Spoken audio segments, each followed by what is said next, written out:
All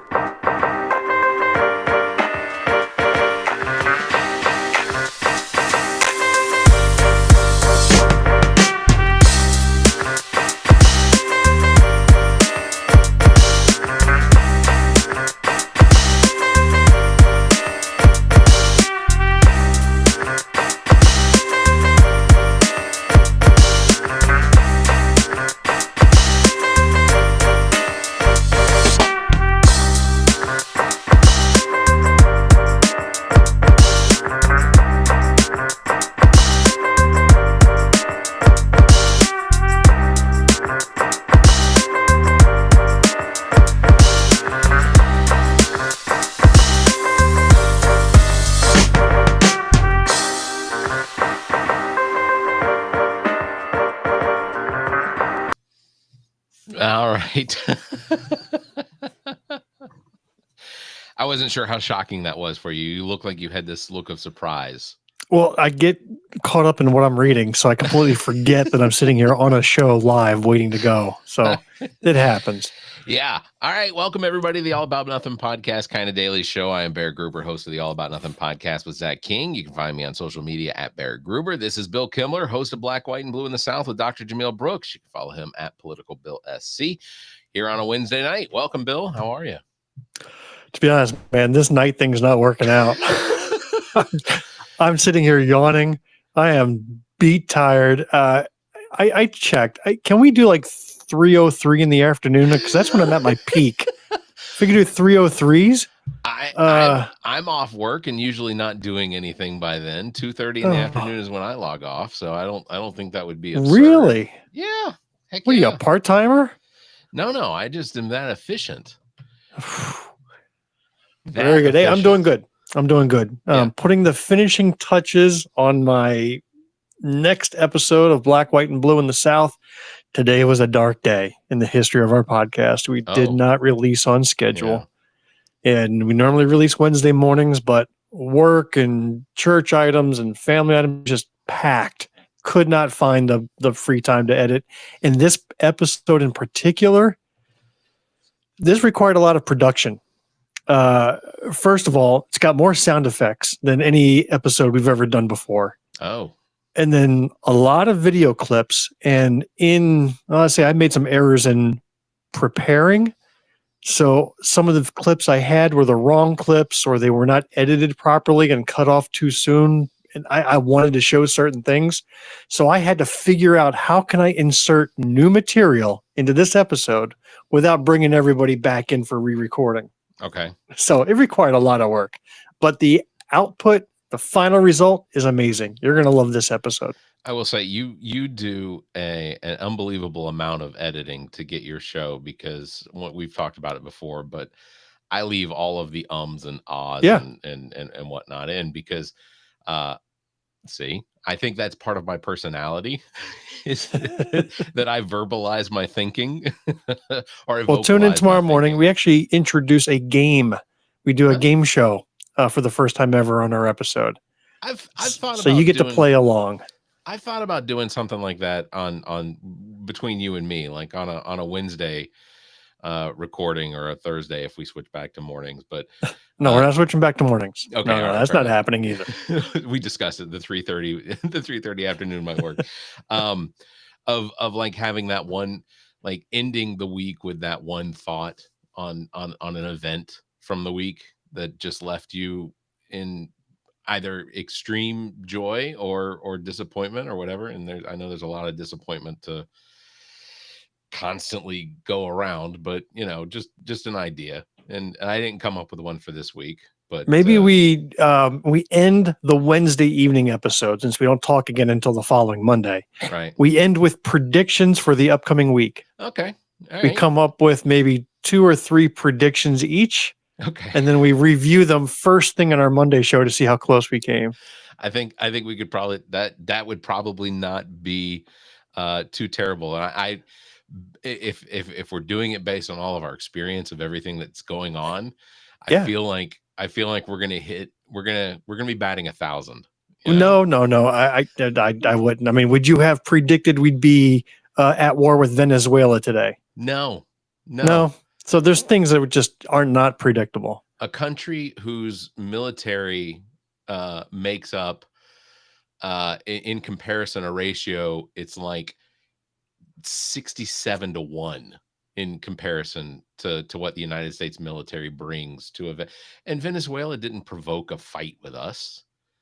Well, I mean, Donald Trump he confirmed that he authorized the CIA operation inside Venezuelan territory. yeah. And he said because Venezuela keeps sending all of their prisoners and mental patients from asylums to America. That was his rationale. Do you feel like the bar just keeps? It's not even like it's not the bar that we think of when we say that somebody lowered the bar. It feels like he's just moving the bar further around. I feel like he's been hit on the head with the bar. Yeah. To this day, he thinks asylum seekers were mental asylum patients. He refused. Either nobody's corrected him all these years, or he doesn't care. Yeah. But every country that sends immigrants, he says they're releasing them from their mental asylums. He says that over and over. He does say that. The dumbest guy. He does say that. I would be, well, I think that speaks to what Venezuela is as far as their universal healthcare system, is the fact that they do still have mental health facilities. And if they're called asylums, fine, call them asylums. But the fact that mental health is something that is still part of their healthcare system in Venezuela, because they do. Venezuela is run by a tough guy dictator, right? Sure. Yeah. Why is it that I'm actually starting to root for Venezuela now? I mean, this is what Trump does to you. And you call it Trump derangement syndrome if you want, but the guy's been an asshole for 12 years straight. You're going to want to root for whoever he's against. And he can't help it.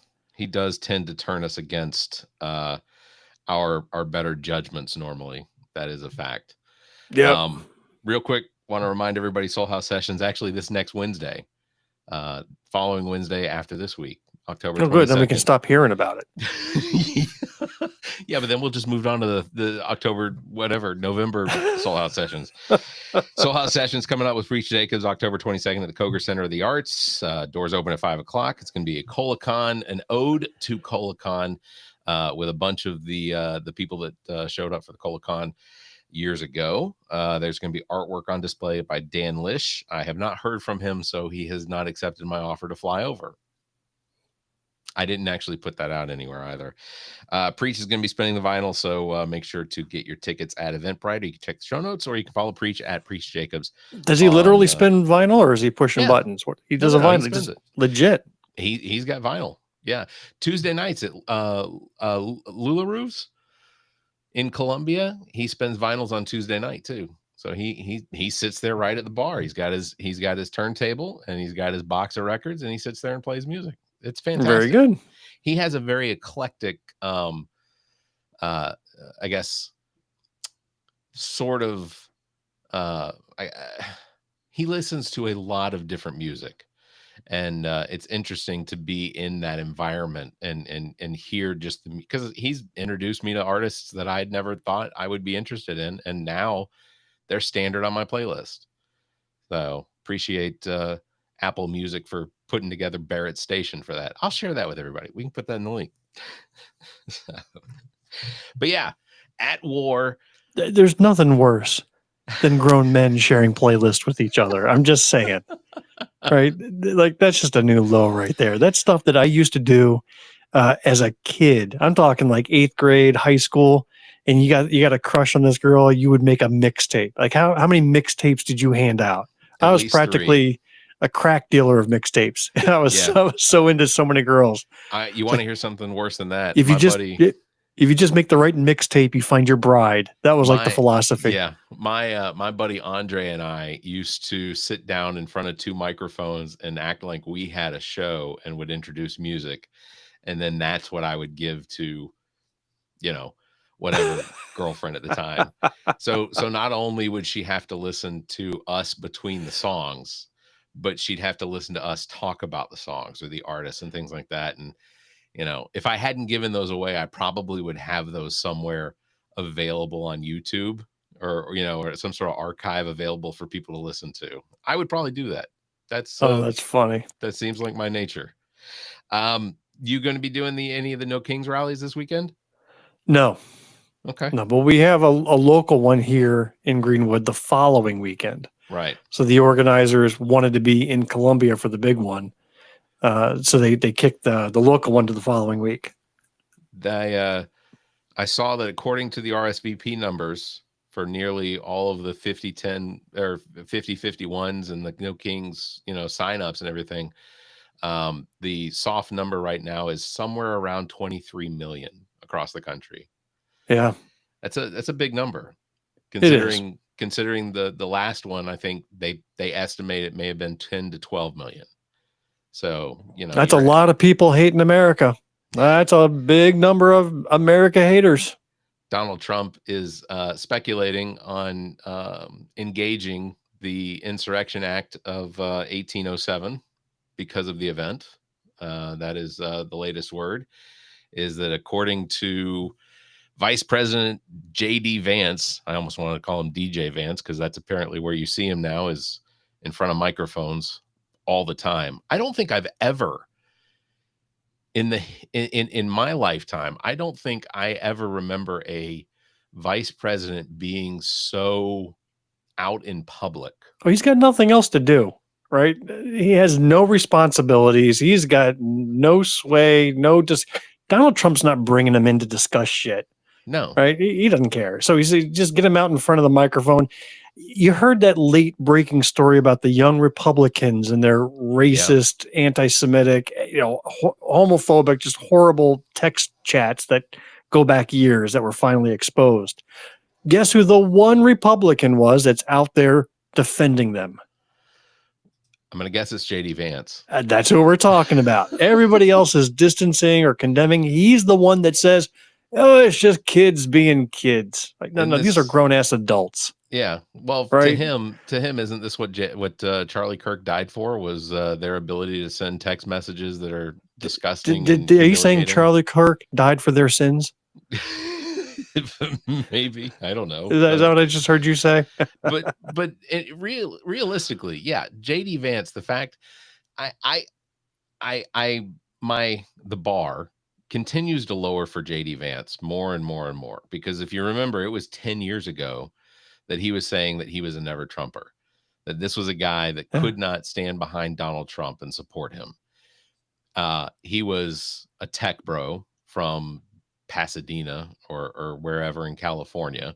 I mean, this was a guy that was making millions of dollars, or at least approaching the $1 million mark, based on things that he was doing in the IT field or investments or whatever it was he was doing to make all of his money. And then he wrote a book about his humble beginnings in Appalachia that basically insulted everyone and anyone he potentially had any sort of interactions with as a child through adolescence.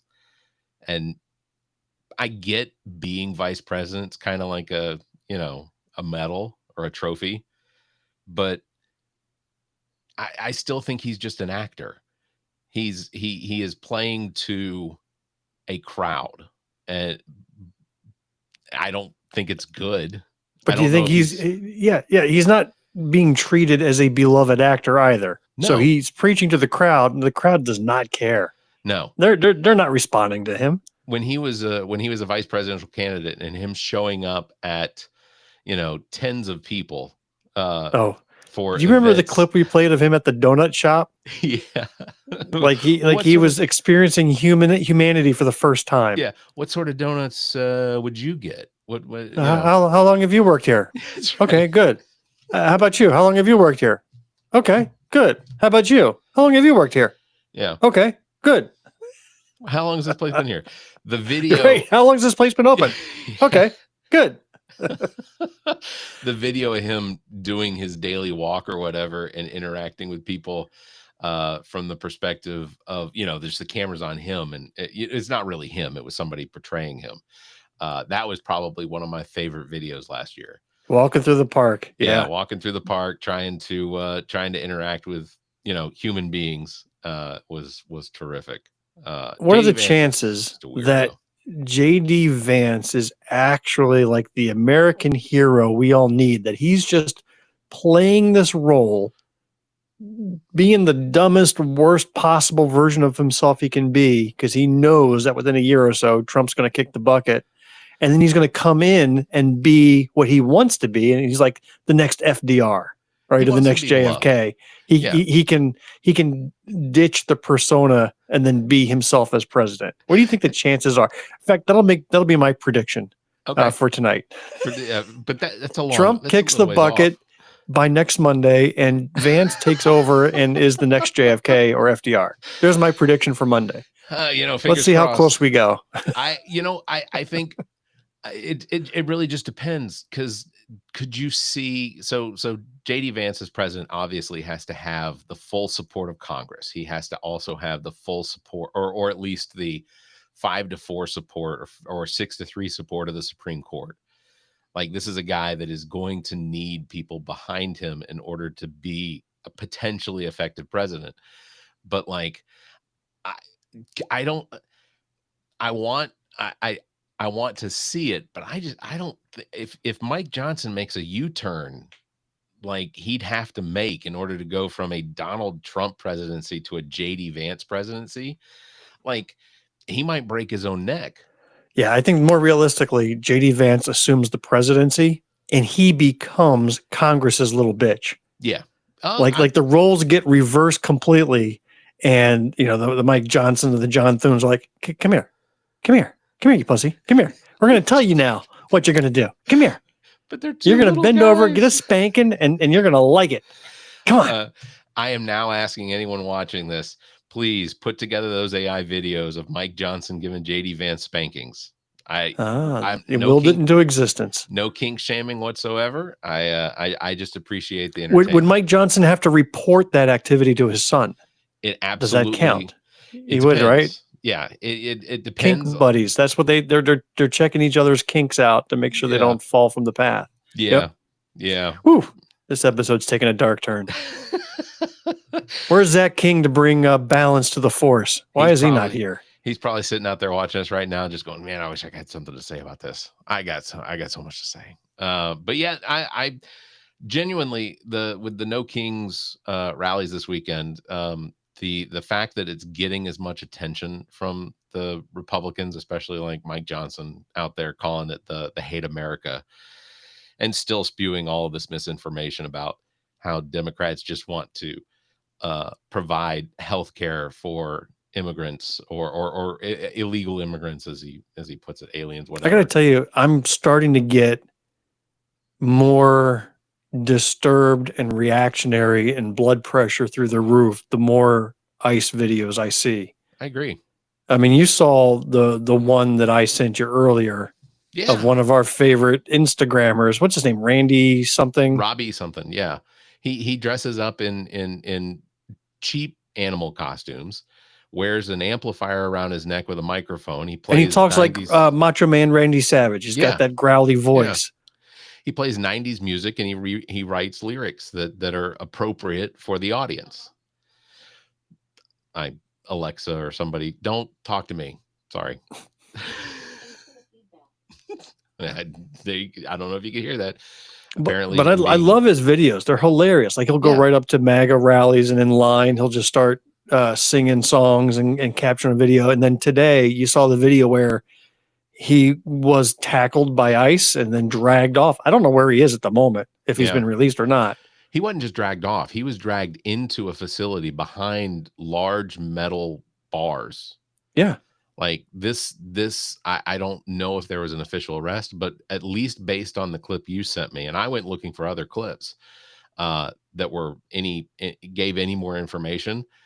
He never did anything that would have provoked normal law enforcement. There's training that goes into being a law enforcement officer, and it's the same as playing baseball or whatever. You get heckled. I see those guys in their masks and in their outfits, and I swear, I don't know what would happen if something like that occurred around me. I mean, it's going to provoke a crowd. Right now, the crowd sees that and they're just screaming at the officers. At some point, violence is going to break out based on these ICE asshole provocations. I got to believe that's what Trump wants. It's going to happen. I think that is exactly what they want. This is what the administration wants. He wants it to provoke people into violence. That then he has the actual excuse. Then he has a reason to say, look, this is what my officers are out, and he'll slip up at some point. At some point, he will call them his army or his Secret Service or his SS is where I'm going. I mean, today there was an article where a lady was arrested, and the ICE officer told her, well, your last name doesn't match what you look like. And so she got detained. I mean, this is where we're at. And if this is not causing every American's blood to boil, then you're the one that hates America, because you don't stand for what this country was built for. Well, this country was not built on that. Yeah, I told you. I told you last week about driving home from bowling and seeing police vehicles at the place where I get my car worked on. I did call and I spoke with Eric Vasquez, who is the owner of the facility. And as it turns out, it was actually, they had a couple cars that were being broken into, and that's what triggered the alarms. So normal police action. Right. But again, I have to go back to the fact that I have that fear now, that there are people that I care about that you know, or even people I don't know, but ultimately I wind up caring about them. And everything that I'm seeing in these videos, because it's being reported on the news. You know, if you watch MSNBC, you see it. If you watch CNN, you're seeing some of it. Fox News, you're not seeing any of it. Any of the right-wing stations, you're not seeing it. Or it's being portrayed from a different perspective to make it look as though the police action is necessary. But yeah, I called and he explained what happened. I told him, I said, just, you know, be safe, you know, because his name's Vasquez. He's from Venezuela. Are we overreacting? I don't think so. I mean, today news came out that all of the press outlets, save one, had their press credentials revoked at the Pentagon and were kicked out. The entire, I mean, we're talking Fox News and Newsmax. Yeah. All kicked out because they've refused to go along with letting the Pentagon review their work before they publish, which goes against the First Amendment, which goes against freedom of the press. And the only ones that got to stay were OAN. They signed the dotted line. They says, we don't give a fuck. We're going to sign the dotted line. So OAN is in. That's it. So you're going to get now your military Pentagon reports only from OAN. Tell me, are we overreacting? I don't think so. And anyone that thinks that we are, I think is so ingrained in the cult. I don't know. Like I talked about it the other day with the conversation with my father-in-law. Like it is such a weird place to be as far as like conversations with people about or individuals, not people, just individuals that are so ingrained in everything that is Trump and everything. It's South Carolina. You know, my representative is co-sponsoring a bill to pick a day here in South Carolina to call it Charlie Kirk Day. Have you seen that? I thought they were pushing for October the 14th because yesterday that was his birthday, wasn't it? But yeah, it hadn't happened yet. But it was also George Floyd's birthday. Like George Floyd and Charlie Kirk share a birthday, and yeah, I had people asking me, are you wearing red today? Red for what? I said, oh, red for Charlie Kirk. How does Charlie Kirk and the color red correlate? I don't understand. Republican? Is it a MAGA thing? I don't understand. Like, and they're like, no, you know, people are wearing red for Charlie Kirk. I don't get it. I don't understand. It doesn't make any sense. And I mean, we had jokes, but not appropriate. But yeah, I look in Florida, there's a university down there that's talking about they're working on renaming all of the roads around. Oh, yeah. They're making it a law that colleges and universities have to name one of their local roads after Charlie Kirk. I want there like to this come is out. we're going to legislate propaganda and brainwashing. That is ridiculous. I need there to be some video out there somewhere where Charlie Kirk's sitting with a bunch of his buddies talking about how much he hates the state of Florida, or how much this university turns out nothing but liberal, da da da da da da da. Like that there has to be something out there that, or just create AI. We have a president that believes everything that he sees. So just somebody create that video and Speaking of create that video, do you have a video queued up for me? I do. So I came across. Yeah, go ahead. I don't even know if you want to introduce it or not, or just play it. I'll you know what? I'll just play it. We'll just throw it in there. All right. As soon as I hit the button. You're a good man. We'll try again. Choir, what is that? I'm going to start again. J6 choir, what is that? Well, it's not my choir. It's simply a recording that was utilized to raise funds for families in need of nonviolent offenders. Who sings on this recording? I don't know, Senator. What did you have to do with it? Simply to raise funds to assist families of nonviolent offenders whose kids needed college education payments and whose rent needed being paid. My understanding is that the performers on this J6 choir were the rioters who are in prison. I'm not aware of that, sir. I didn't have anything to do with the recording. Jan 6 prisoners themselves singing the national anthem every night for 700 straight plus nights from the jails themselves. So what we thought would be cool is if we captured that audio and then, of course, had the greatest president, President Donald J. Trump, recite the Pledge of Allegiance. Then we went to a studio and recorded it, mastered it, and digitized it, and put it out as a song.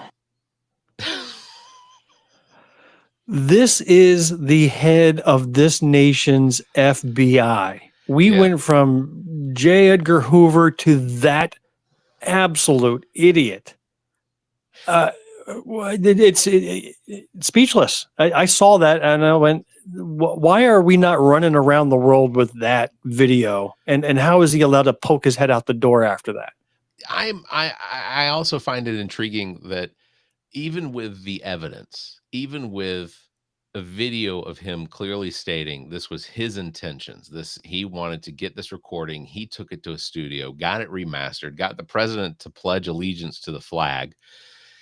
How do you do that also? I mean, he's usually molesting the flags. Just out of curiosity, how do you get him to stop that around a flag in order to pledge it? I bet you right now, if you ask Donald Trump at random, go pledge allegiance to the flag right now, he could not recite it. No. I would bet my 401k on that he would flub it. No, I've heard that recording. There are hard edits in that recording. Yeah, he couldn't do it. But in any other timeline, he would have been out of his job 2 seconds after making that statement in front of a U.S. senator, but that's the problem, is that the lies just come naturally and there's no repercussions, whatever. There's no shame. They don't care. They're not embarrassed by it. And worst of all, the rank and file Republican Party doesn't care either. They have stopped caring about any type of ethical or moral behaviors of their leaders. They just want the results, and the results are discrimination, racism, abortion. I mean, that's all they want are those results. They don't care what evil people are out there doing it. I have heard Eric Swalwell mention a couple times now, not just on. Oh, now we remember his name. That's awesome. Yes. I'm never going to forget it. It's not. It's ingrained that there are a load of Republicans in the House that are basically on the verge of abandoning Donald Trump and the MAGA party the moment that the Epstein files are petitioned. And where'd you hear that from? So that was actually on MSNBC. So it wasn't actually on a previous episode that we did 3 episodes ago where I told you all of that? Yeah. No, we talked about with Zach. I am giving you, and you're now relaying it as if it was your scoop. No, I'm giving you Bill Kimler, host of Black, White, and Blue in the South with Dr. Jamil Brooks. You can listen across all of Podcastverse. Speaking of which, you got any other topics? Because I want to get back to the editing board before it gets too late. I'm close to releasing it. According to the New York Times, Donald Trump is looking at all the options to deploy the National Guard, and we just talked about that a minute ago. Did you hear Donald Trump's worried about getting to heaven? That he's not sure he's going to make it to heaven? Did you hear that? Are you? I heard that, and I've scooped you on that. Yeah. Are you scooping me? The shutdown, we are now in week 3 of it. Yeah. And I purely out of curiosity, and you may not know the answer, and I wouldn't blame you if you didn't, but how is it that the president of the United States can halt federal funding for anything that has already been voted into law and signed? How does that happen? Because he's talking about halting billions of dollars to what he calls are just, democratic programs and cities and things like that. But it's going to affect just as many Republican programs or low income, rural areas. But how does a president be able to have the power to stop congressional spending? I don't get that. Your silence is you got Supreme Court that just rolls over and asks Trump to scratch its belly, so that's how he gets away with it. Congress is not pushing back, so they're just sitting there taking it. Supreme Court rules in favor of him every time, so they're not pushing back. That's how he gets away with it. I think it's a pretty obvious answer. But it just doesn't make sense. The money's already been allocated. Oh. I don't understand how in my knowledge of how the government works, the president doesn't have any spending money except some arbitrary spending. The executive branch has a piece of budget that's allowed to spend money here or there. The ballroom. Barrett, you see a red light at a traffic light. What are you supposed to do? If I see a red light, I'm probably already stopped, but I come to a stop. You stop, right? Yeah, that's what you're supposed to do. But if you decide, nope, we're all just going to go through red lights from now on, and the police decide we're not going to do anything about it, and the judges are like, something comes before us, we're not going to charge you for it. Yeah. Then what's the purpose of the red light? It takes people following the agreed to rules, and when the majority decides, rules, how quaint. Yeah. Then we are not the country that was built on those rules. And that is where we are. Yeah. Last piece of order. Got feedback on my previously trimmed mustache and brought it up a little bit because it looked a little too much like maybe I'd be attending one of the rallies that I don't want to attend. Or some 2020 event in South Dakota bike rally where COVID was spread pretty frequently. So I trimmed it back, so let the comments flow, have fun with that. I guess I'll wrap it up on that, but the beard will eventually You're definitely sitting at a different bar tonight than you were before. Oh shit. You know what? I'll have you know, Freddie Mercury was one of the most fantastic artists. He was. Lyricists, singers, piano, maybe a decent piano player, whatever. But I think on that bombshell, we'll wrap it up. Appreciate you being here for this, Bill. Thank you to all the listeners as well for tuning in. Don't forget, you can follow me at Barrett Gruber and Bill at Political Bill SC. We will be here again Monday. Hey, shout out to Jessica. She comments on our show in a positive light, so we'll give her a positive feedback. She does. Jessica is fantastic. I do look forward to getting scheduled her and former State Senator Katrina Shealy. Oh, she's featured in our upcoming episode, so be on the listen for that. She makes an appearance. The sister senators have a documentary that's going to be coming out. I don't have the details on when, but there is a documentary that's going to be coming out all about them. I think it's out already, or hasn't it already been previewed at a couple of theaters throughout South Carolina? They had viewings. If it has, I didn't hear about it, but I know that they were doing some recordings at the abortion protest a couple weeks ago. So I look forward to seeing it. So Jessica Childs and Katrina Shealy, we will have an episode with the two of them coming up, hopefully before Christmas. We'll get that taken care of. Also, we're going to do some episodes with some of the business owners here in Columbia about the liquor liability law that continues to shut down businesses. Good. So, they fixed it. They passed the law. They washed their hands and everything's done. So all is good, right? Yeah, we'll see. There was a $6.5 million settlement that was made recently. That'll